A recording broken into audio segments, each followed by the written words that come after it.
अच्छा बच्चों, कैसे हो? तो बच्चों, हम 6th चैप्टर पढ़ रहे थे और 6th चैप्टर की हमने थ्योरम 6.1 को कंप्लीट कर लिया है। यदि आप लोगों ने वो वीडियो नहीं देखा है तो आप लोगों को उसका लिंक डिस्क्रिप्शन में मिल जाएगा, आप वहाँ जा कर के देख सकते हैं। तो बच्चों, आज हम जो थ्योरम पढ़ते हैं वो थ्योरम 6.2 है और इसके बाद हम पढ़ते हैं एक्सरसाइज 6.2। तो बच्चे, जो थ्योरम 6.2 है हमारे पास, वो हमसे कहती है if a line divide any two side of a triangle in the same ratio. यानी कोई लाइन अगर किसी ट्राइंगल की, ठीक है, किसी ट्राइंगल की दो साइड्स को कैसे रेशियो में डिवाइड करती है, टू सेम रेशियो के अंदर डिवाइड करती है। जैसे इस तरीके से दिया है, मान लीजिए हमारे पास ये कोई ट्राइंगल थी,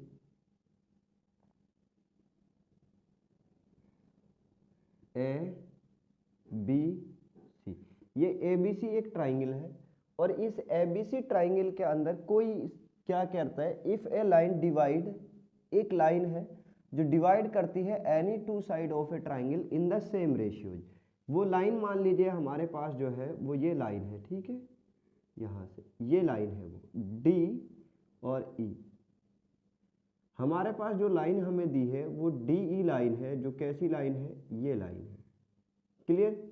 ये डी ई जो लाइन हमारे पास दी है ये कैसी लाइन है कि जो हमारे पास ए बी और ऐसी जो लाइन थी उन दोनों लाइंस को सेम रेशियो के अंदर क्या करती है, डिवाइड करती है। ये चीज गिवन है आप लोगों को।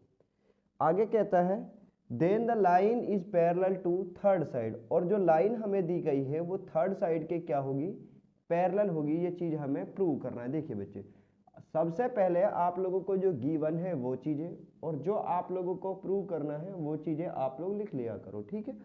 तो जो गिवन हमें है वो दिया है हमें if a line divide any two side of triangle in the same ratio. ये चीज हमें गिवन है कि जो हमारी लाइन है वो ट्राइंगल की दो साइड्स को कैसे रेशियो में डिवाइड करती है, सेम रेशियो के अंदर डिवाइड करती है। तो given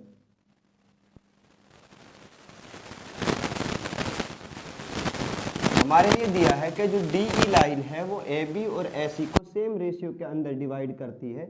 it means A D upon D B is equal to होगा A E upon E C. Clear? इतनी चीजें हमें जो प्रूव करना है, जो हमें प्रूफ करना है वो ये है, ठीक है बच्चों। हमें जो चीज प्रूव करनी है वो हमें प्रूव करनी है then the line is parallel to third side, और जो आपकी ये लाइन है डी ई वो बी सी के क्या होगी, पैरेलल होगी। ये चीज हमें क्या करनी है, प्रूव करनी है कि D E is parallel to B C. Clear? इतनी चीजें देखिए, हम यहाँ पे थोड़ा सा क्या करते हैं, कंस्ट्रक्शन करते हैं। और कंस्ट्रक्शन से मतलब क्या है, हमारे पास जो काम हम अपने पास से करते हैं वो हमने क्या किया यहाँ पे कि मैं डी ई को डी से एक लाइन ड्रॉ करता हूँ इस तरीके से। जो लाइन हमारे पास है ई डैश, क्या लाइन है, ई डैश, ठीक है। और हमने जो ई डैश लाइन ड्रॉ की है ये डी ई डैश पैरेलल है बी सी के, ठीक है। कंस्ट्रक्शन कंस्ट्रक्शन हमने किया D E dash parallel to B C. मेरे प्यारे बच्चों, यही चीज हमारे पास क्या थी, थ्योरम 6.1 के अंदर हमने पढ़ा था। थ्योरम 6.1 को थेल्स थ्योरम भी कहा जाता है। क्या कहा जाता है? Thales theorem. तो वो थ्योरम हमसे क्या कहती है, if a line is parallel to a side of a triangle then it divide another two side into the same ratios. और जहां जिन सेम रेशियोज के अंदर वो डिवाइड करते हैं वो तीन कंडीशन भी हमने आप लोगों के लिए क्या की थी, लिखी थी। देखिए बच्चे, तो वो कंडीशन हमारे पास क्या थी कि अगर हमारे पास, मैं थोड़ी देर के लिए इस लाइन को यहां से हटा देता हूं, तो हमारे लिए क्या है कि D E dash parallel to B C, और यही थ्योरम 6.1 थी। तो हमने क्या सीखा था यहाँ पे, हमने सीखा था A D upon D B is equal to होगा ए ई डैश अपॉन में ई डैश सी। ये चीज होगी। दूसरा हमने सीखा था यहां से थ्योरम 6.1 से, थ्योरम 6.1 से ये चीज हमने सीखी थी कि एडी और डीबी क्या होगा, इनका जो रेशियो होगा वो इक्वल होगा। दूसरी चीज हमने सीखी यहां से कि A B upon D B is equal to होगा A C upon E dash C. Third हमने सीखा था यहाँ पर A B upon A D is equal to A C upon A E dash. ये तीन चीज़ें हमने यहाँ पे सीखी थी और इन्हीं तीन चीज़ों का यूज आपकी एक्सरसाइज के अंदर बार बार होता रहेगा और हम उन चीज़ों को सीखते रहेंगे। ठीक है, देखिए बच्चे, तो अब हमने कंस्ट्रक्शन किया कि डी ई डैश पैरेलल है बी सी के। नाउ सॉल्व करते हैं इसको। जब आप लोग if DE dash parallel to BC according to theorem 6.1 we are getting here, या we are now right here AD upon DB is equal to AE dash upon E dash C। ठीक है, अब हमें क्या है कि DE dash parallel है BC के। now DE dash parallel to BC कहाँ से? by construction। Clear?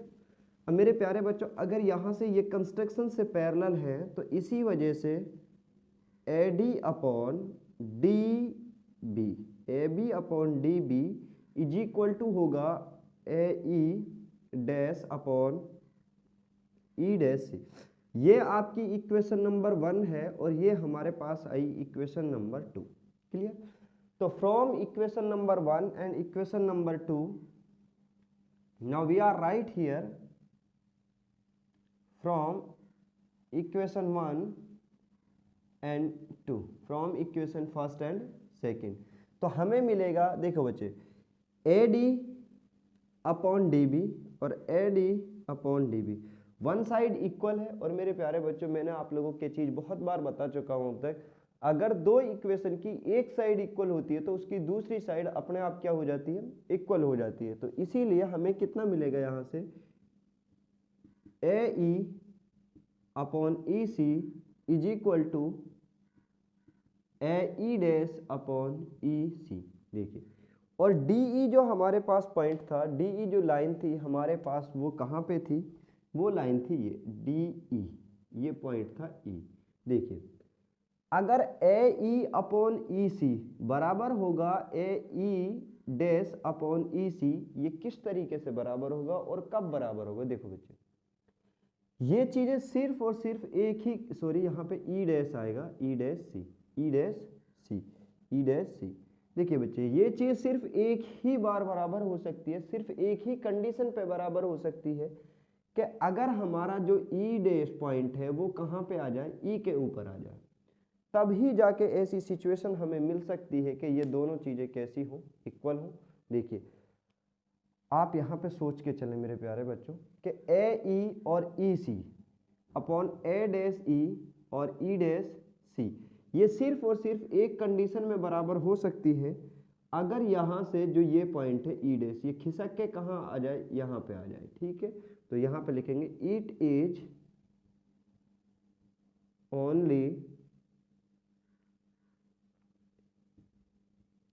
Only possible it is only possible when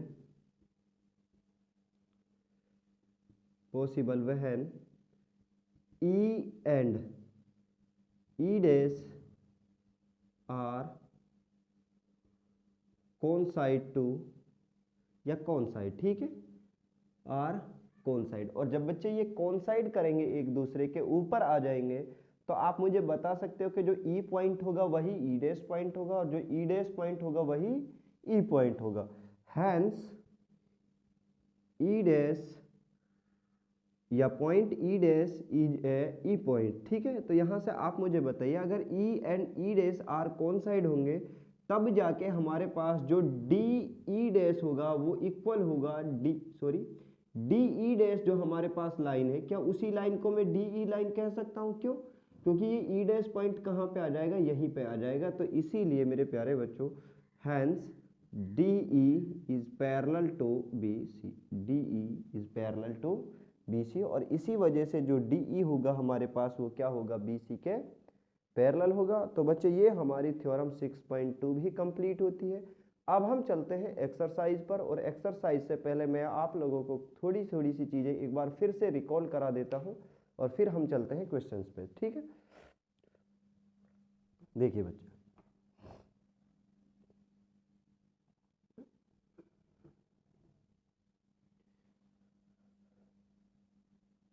देखो बच्चे, हमने दो चीजें सीखी हैं अभी तक, ठीक है। पहली चीज हमने जो सीखी थी वो ये थी कि यदि हमारे पास कोई ट्राइंगल इस तरीके से दी है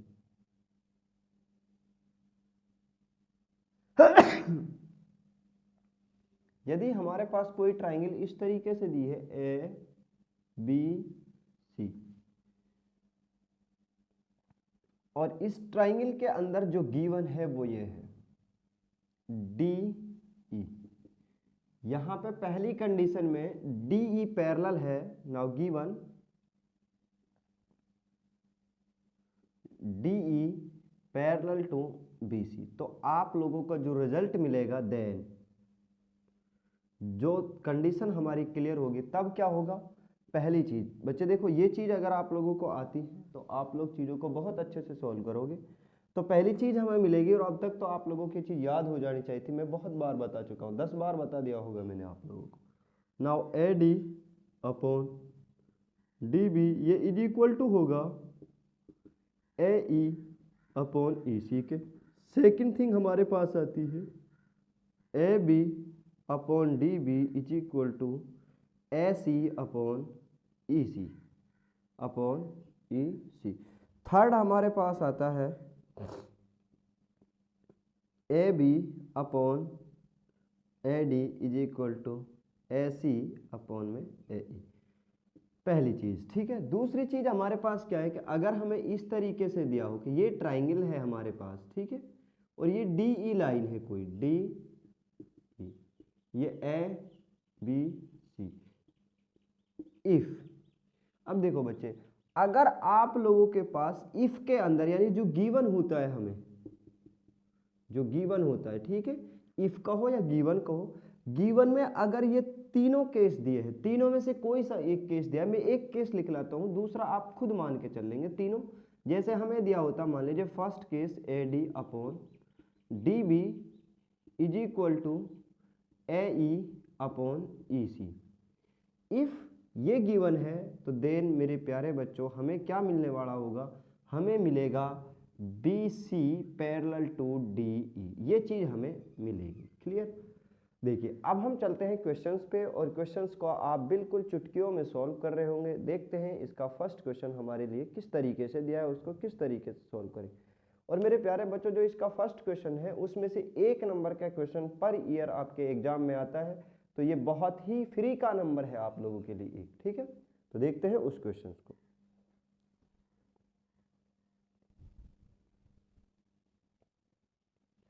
हाँ तो बच्चों क्वेश्चन नंबर फर्स्ट हमारे पास है, इसके अंदर जो गिवन है वो मैंने लिख लिया है कि डी ई पैरेलल है बी सी के। आप लोग क्वेश्चन बुक में भी देख सकते हो अच्छे से। देखिए बच्चे, तो डी ई पैरेलल है बी सी के, ये हमारे पास क्वेश्चन दिया है, ये फर्स्ट क्वेश्चन है, ये सेकेंड क्वेश्चन है। तो इस क्वेश्चन के अंदर आप लोगों को फाइंड आउट करना है, यहाँ पे आप लोगों को फाइंड आउट करना है ई सी, और यहाँ पे आप लोग फाइंड आउट करोगे ए डी, कि A D is equal to क्या है। तो मेरे प्यारे बच्चों अगर D E parallel B C है, यानी D E parallel B C दिया है, देन हमें मिलेगा A D upon D B is equal to A E upon E C. क्यों? क्योंकि बाई थ्योरम 6.1, क्यों, कौन सी थ्योरम के अकॉर्डिंग, 6.1 थ्योरम के अकॉर्डिंग हम ये प्राप्त करेंगे। और मेरे प्यारे बच्चों आप लोगों को जो लेंथ दी है वो लेंथ आप क्या कर लीजिए, पुट कर लीजिए। तो हमें A D is equal to कितना दिया है, A D is equal to 1.5 दिया है, तो आप लिख लीजिए A D is equal to 1.5 upon D B कितना दिया है, डी बी दिया है 3 is equal to A E कितना दिया है 1, और ई सी हमें फाइंड आउट करना है, ई सी की लेंथ ई सी रहेगी। तो यहाँ से मेरे प्यारे बच्चों जब आप सोल्व करोगे, पॉइंट हटाओगे तो यहाँ कितना है 0, 15 कम 15, 15 दूनी 30, और यहाँ से आप क्रॉस मल्टीप्लाई करोगे तो ये इधर जाएगा, यहाँ बचा 1 और ये आएगा इधर। तो ई सी इज इक्वल टू कितना आया, 2 एकम 2, तो ई सी इज इक्वल टू कितना है आप लोगों के लिए 2। सेम उसी तरीके से बच्चे आप इसको जब सोल्व करोगे तो हमें कितना मिलेगा, यहाँ पे देखिए इस तरीके से। तो then A D second question, A D की वैल्यू कितनी है आप लोग बताएंगे मुझे, सेकंड क्वेश्चन जब आप सॉल्व करोगे तो एडी हमें फाइंड आउट करना है, तो एडी की जगह एडी, डीबी कितना दिया है, डीबी हमें फाइंड आउट, डीबी दिया है, डीबी की लेंथ कितनी है 7.2, तो 7.2 पुट कर लीजिए। इसके बाद एई कितना है 1.8 अपॉन ईसी, ईसी कितना दिया है आप लोगों के लिए 5.4, तो पॉइंट से पॉइंट खत्म, 18 एकम 18 और 18 तिये कितने होते हैं 54, तो एडी इज इक्वल टू कितना आया, एडी इज इक्वल टू आप लोगों को मिलेगा, क्रॉस मल्टीप्लाई करेंगे तो इधर चला जाएगा, तो 7.2 अपॉन 3, 3 से काट दीजिए इसको, 3 एकम 3, 3 दूनी 6, एक बचेगा, 3 चौके 12 और यहाँ से पॉइंट कितने के बाद था 1 के बाद, तो पॉइंट लगाया 1 के बाद, तो एडी इज इक्वल टू कितना मिला, एडी इज इक्वल टू हमें मिला 2.4। ये क्वेश्चन नंबर फर्स्ट हमारा कंप्लीट होता है और मैं उम्मीद करूंगा कि ये बहुत ही आसान क्वेश्चन था और आप सब लोगों को समझ भी आया होगा। अब हम चलते हैं क्वेश्चन नंबर सेकंड पर। बच्चे आप अपनी बुक लेकर के बैठा करो ताकि आप लोग क्वेश्चंस को अच्छे से देख सको, ठीक है, क्योंकि मैं यहाँ बोर्ड पे लिखता हूँ तो हमारा टाइम ज़्यादा जाता है और आप लोगों का टाइम भी, मुझे यहाँ लिखने में जो टाइम लगता है वो टाइम आप लोगों को भी लगेगा फिर, ठीक है। तो आप लोग अपनी बुक लेकर के बैठे ताकि हमारा टाइम बच सके, थोड़ा सा भी टाइम अगर हम बचा सकते हैं तो वो हमें बचाना चाहिए। तो अब हम चलते हैं क्वेश्चन नंबर सेकंड पर, उसको देखते हैं किस तरीके से सॉल्व करें। देखिए क्वेश्चन नंबर सेकंड हमारे पास है, E and F R points on the side P Q and P R. जैसे क्वेश्चन कहेगा मैं इसकी फिगर बनाते चलूंगा, ठीक है। क्वेश्चन कहता है कि हमारे पास दो पॉइंट है ई और एफ, कहाँ पे, पी क्यू और पी आर पे। मान लीजिए ये हमारे पास ट्राइंगल थी, ये हमारे पास ट्राइंगल थी पी क्यू और आर, पी क्यू और पी आर पर पॉइंट है ई एंड एफ। ये पॉइंट यहाँ पे कौन सा था ई और यहाँ पे पॉइंट है एफ, ठीक है, ये ई एफ, क्लियर। आगे कहता है हमसे of a triangle P Q R for each of the following, प्रत्येक केस के लिए state whether E F parallel Q R, यानी हमें बताना है कि किस किस केस के अंदर या कौन से केस में ई एफ जो हमारे पास ये लाइन है ये पैरेलल होगी क्यू आर के लिए, ठीक, क्लियर। यहाँ से अब हमें ये पता है कि थ्योरम 6.2 हमसे क्या कहती है, आप लोग मुझे बता सकते हो ये चीज। थ्योरम 6.2 हमसे कहती है कि यदि इन लाइंस का जो रेशियो है, ठीक है, ये जो रेशियो इनका है वो इक्वल होगा तो ये दोनों की दोनों लाइन कैसी होंगी, आपस में पैरेलल होंगी, ठीक है। तो देखिए हमारे लिए क्या है, हमारे लिए दिया है कि P E upon E Q हम फाइंड आउट करें if, now question number second, now we know that if PE upon EQ is equal to PF upon FR is equal to then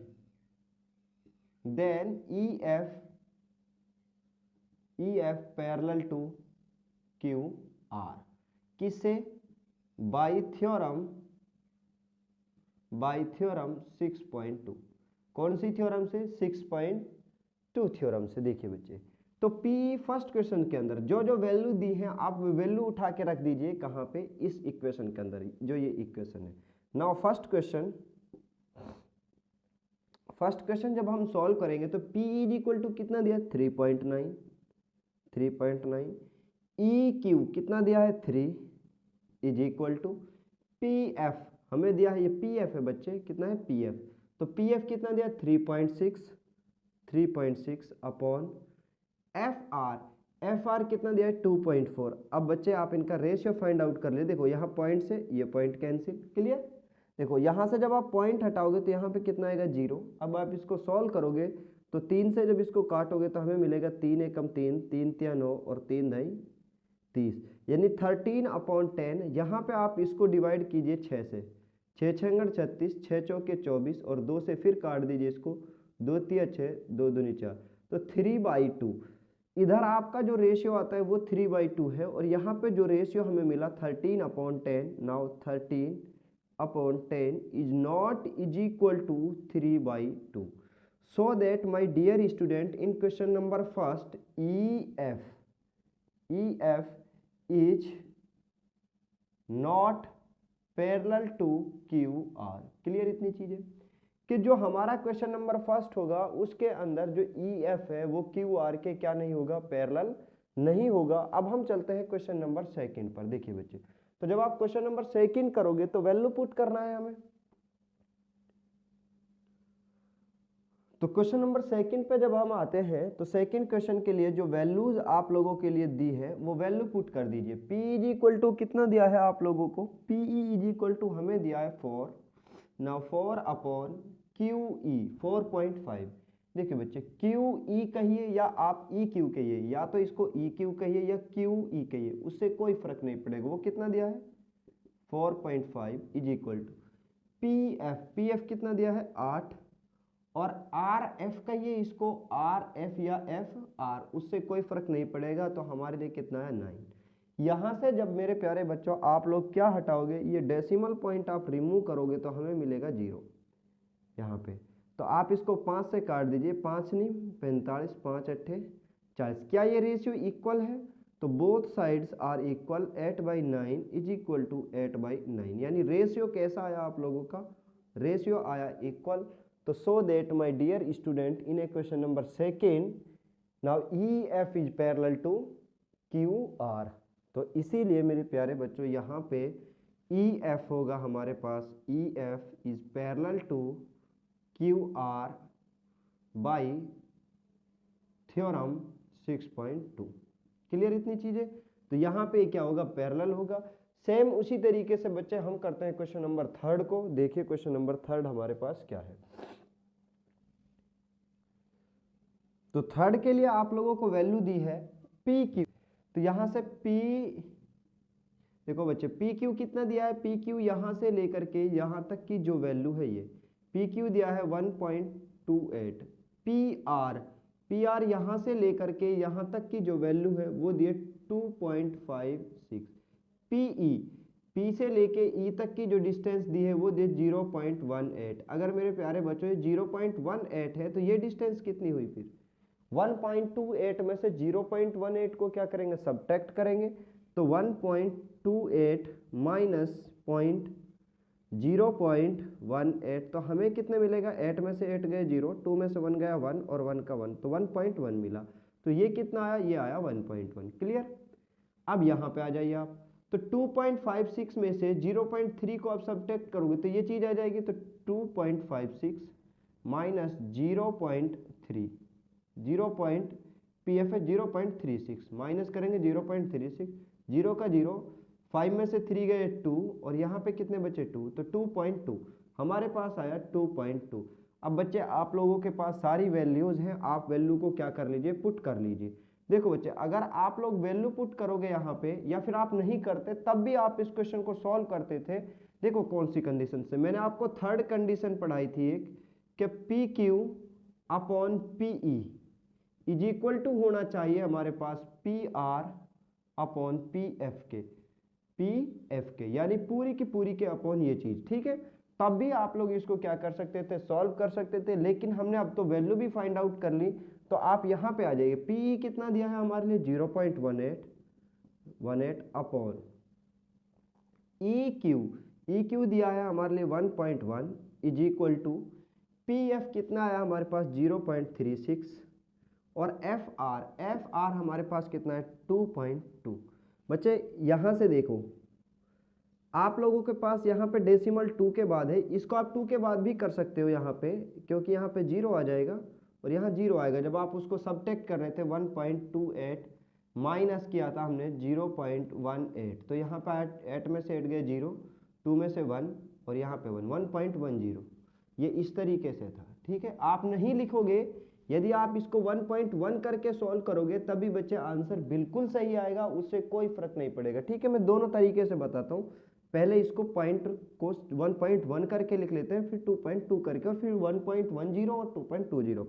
देखिए बच्चे, यहाँ पे पॉइंट 2 के बाद है, यहाँ 1 के बाद है, तो यहाँ से जब पॉइंट हटाओगे तो यहाँ पे 0 आ जाएगा। क्लियर? सेम उसी तरीके से यहाँ 2 के बाद है, यहाँ 1 के बाद है, तो यहाँ पे 10 आता और यहाँ पे मल्टीप्लाई में 100 आता, इसीलिए ये कट के यहाँ पे कितना आ जाता, 0 आ जाता है यहाँ पे। ठीक है, ये डेसिमल पॉइंट तो आप लोगों को रिमूव करने आते होंगे बच्चे, क्योंकि ये तो हमारे 5th क्लास का टॉपिक है। अब देखो यहाँ से जब आप इस इधर से 0 हट जाता है बच्चे, क्योंकि इधर की आगे अगर 0, 3, 8, 9 है तो इस 0 की कोई वैल्यू नहीं है, ठीक है। तो यहाँ से जब आप इसको सॉल्व करोगे तो आप लोग मुझे बता सकते हो ये 18/1110 है, आप इसको काट दीजिए 2 से, तो ये कितना आया 18 और यहाँ पे कितना आएगा 1110। तो ये हमारे पास दोनों तरफ के जो रेशियो हैं क्या वो इक्वल है, बिल्कुल इक्वल है। तो so that my dear student EF is parallel to QR, clear. तो यहाँ से हमारे पास जो रिजल्ट आएगा वो होगा EF is parallel to QR। तो क्वेश्चन नंबर 2 और क्वेश्चन नंबर 3 के अंदर जो हमारा EF और QR होगा ये कैसा होगा, पैरेलल होगा। बाकी फर्स्ट क्वेश्चन के अंदर ये पैरेलल नहीं होगा। तो आज बच्चे हम इतना पढ़ते हैं, इसके बाद हम पढ़ते हैं क्वेश्चन नंबर 3, 4 और 5। इसके बाद नेक्स्ट वीडियो के अंदर हम आप लोगों से मिलेंगे। और बच्चे आप वीडियो को लाइक करना, शेयर करना और चैनल को सब्सक्राइब करना यदि आप नए जुड़े हैं तो बिल्कुल ना भूलें, क्योंकि हम यहाँ पे पूरी की पूरी मैथ पढ़ने वाले हैं और विद एग्जाम्पल। हम आप लोगों का एक एग्जाम्पल भी नहीं छोड़ेंगे, सारी चीज़ें कराएंगे आप लोगों को। आप बिल्कुल अच्छे से पढ़ें और रिवीजन करते रहें चीज़ों को।